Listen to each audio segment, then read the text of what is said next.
എൻ്റെ പൊന്നു കൂട്ടുകാരെ, ഇവന്മാരെ വെറുതെ അല്ലേട്ടാ മൈറ്റി ഓസ്ട്രേലിയ എന്ന് വിളിക്കണത്. എജ്ജാതി കളി. ഇവന്മാരെ ടീമിൽ ഒരു രാജാവും വേണ്ട, ഒരു രാജ്ഞിയും വേണ്ട, ഒരു രാജകുമാരനും വേണ്ട.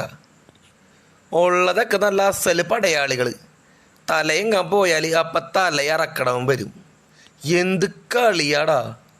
ചാമ്പ്യൻസ് ട്രോഫി കണ്ടിട്ടില്ല. അതിൽ ഏറ്റവും വലിയ റൺ ചേസ് ഇന്ന് ഓസ്ട്രേലിയ നടത്തി. ഇംഗ്ലണ്ട് ഓസ്ട്രേലിയയെ തൂക്കിയടിച്ച് ഇംഗ്ലണ്ട് ഇന്ന് ജയിക്കുമെന്നാണ് വിചാരിച്ചത്. പക്ഷേ ഉണ്ടല്ല, ഓസ്ട്രേലിയ സ്കോർ പിന്തുടർന്ന് ജയിക്കണിട്ടുണ്ടല്ല. വെറുതെ അല്ല ഇവന്മാരെ കയ്യിൽ കുറേ വേൾഡ് കപ്പും ICC ടെസ്റ്റ് ചാമ്പ്യൻഷിപ്പും 2020 വേൾഡ് കപ്പും സകല സാധനം ഉള്ളത്.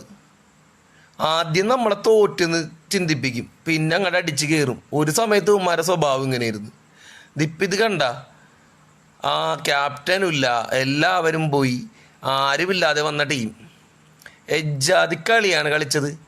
ഇതിൽ കൂടുതൽ എനിക്കിത് എക്സ്പ്ലെയിൻ ചെയ്യാൻ അറിഞ്ഞൂടാ. ഏതായാലും ചാനലൊന്ന് സബ്സ്ക്രൈബ് ചെയ്തോട്ടാ. അപ്ഡേറ്റഡ് ആയ കായിക വാർത്തകൾ നമുക്ക് കൃത്യമായിട്ട് നിങ്ങളുടെ മുമ്പിൽ എത്തിക്കും. ഓക്കെ, നമുക്ക് വാർത്തയിലേക്ക് കിടക്കാം. പാറ്റ് കമിൻസ് നായകനായില്ല. മിച്ചൽ സ്റ്റാർക്കിൻ്റെയും ജോഷ് ഹേസൽവുഡിൻ്റെയും പേസ് ഇല്ല. മിച്ചൽ മാർഷിൻ്റെ ഓൾറൗണ്ടർ മികവുമില്ല. അപ്രതീക്ഷിതമായി വിരമിച്ച മാർക്കസ് സ്റ്റോയിൻസ്. എന്നിട്ടും ഓസ്ട്രേലിയ ചാമ്പ്യൻസ് ട്രോഫിയിൽ വിജയിച്ചു തുടങ്ങി. ICC ചാമ്പ്യൻസ് ട്രോഫിയിലെ ചരിത്രത്തിലെ ഏറ്റവും വലിയ റൺ ചേസിനാണ് ഇന്ന് ക്രിക്കറ്റ് ലോകം സാക്ഷിയായത്. മത്സരത്തിൽ ആദ്യം ബാറ്റ് ചെയ്ത ഇംഗ്ലണ്ട് 50 ഓവറിൽ 8 വിക്കറ്റ് നഷ്ടത്തിൽ 351 റൺസ് അടിച്ചുകൂട്ടി. 47.3 ഓവർ ഓസ്ട്രേലിയക്ക് മതിയായുള്ളൂ ലക്ഷ്യം മറികടക്കാൻ. ടോസ് നേടിയ ഓസ്ട്രേലിയ ആദ്യം ഇംഗ്ലണ്ടിനെ ബാറ്റിങ്ങിന് അയക്കുകയായിരുന്നു. ചാമ്പ്യൻസ് ട്രോഫി ചരിത്രത്തിലെ ഏറ്റവും ഉയർന്ന വ്യക്തിഗത സ്കോർ അടിച്ചെടുത്ത് ബെൻഡക്കറ്റ് ഇംഗ്ലണ്ടിനെ മുന്നിൽ നിന്ന് അങ്ങോട്ട് നയിച്ചു.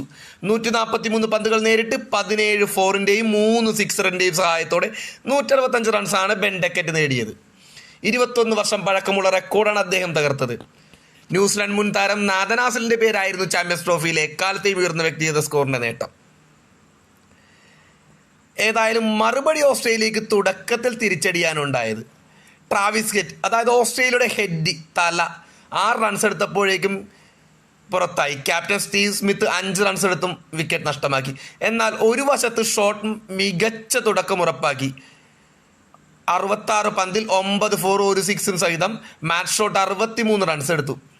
Marnus Labuschagne 47, Alex wicket keeper Alex Carey 69 മികച്ച സംഭാവനകൾ നൽകി. 5-ാമനായി ക്രീസിലെത്തിയ എൻ്റെ പൊന്നെ ജോഷ് ഇംഗ്ലീഷാണ് ഈ സ്കോർ പിന്തുടരാൻ കൂടുതലും ഇവരെ സജ്ജമാക്കിയത്. 86 പന്തിൽ 8 ഫോറും 6 സിക്സും 120 റൺസ്. 15 പന്തിൽ നിന്ന് 4 ഫോറും 2 സിക്സും സഹിതം പുറത്താകാത്ത അവസാനം വെടിക്കെട്ടുമായി 32 റൺസുമായി ഗ്ലെൻ മാക്സ്വെല്ലി വിജയത്തിൽ നിർണായക ഘടകമായി മാറി. 2009 ചാമ്പ്യന്മാരായതിനു ശേഷം ഇതാദ്യമായിട്ടാണ് ഓസ്ട്രേലിയ ചാമ്പ്യൻസ് ട്രോഫിയിൽ ഒരു മത്സരം തന്നെ വിജയിക്കുന്നത്.